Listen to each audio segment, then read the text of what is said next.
خبر شامل کرتے ہیں اٹک سے اپنے نمائندے حاجی راشد منیر کی۔ میڈی بینک ٹرسٹ کے تعاون سے ملاںمنصور تحصیل حضرو ضلع اٹک میں میڈیکل کیمپ قائم کیا گیا ہے۔ ڈپٹی کمشنر اٹک عاطف رضااورپیٹرن in chief senior bureaucrat Javed Nisar Syed نے میڈیکل کیمپ کا دورہ کیا۔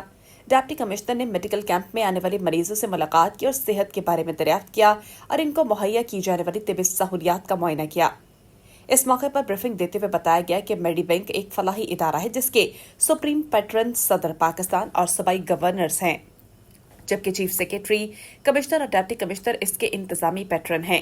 میڈی بینک کے patron in chief senior bureaucrat Javed Nisar Syed, جنہوں نے اپنے خاندانی کاروبار ٹرسٹ کو عطیہ کیا، جو پاکستان بھر میں مختلف فری ادویات فراہم کرتا ہے، جس میں انتظامیہ، سول سوسائٹی تنظیمیں اس کار خیر میں معاونت کرتی ہیں۔ حال ہی میں اسکاؤٹ ایسوسی ایشن نے ان کی خدمات کے اعتراف میں انہیں اپنا نیشنل کمشنر تعینات کیا ہے۔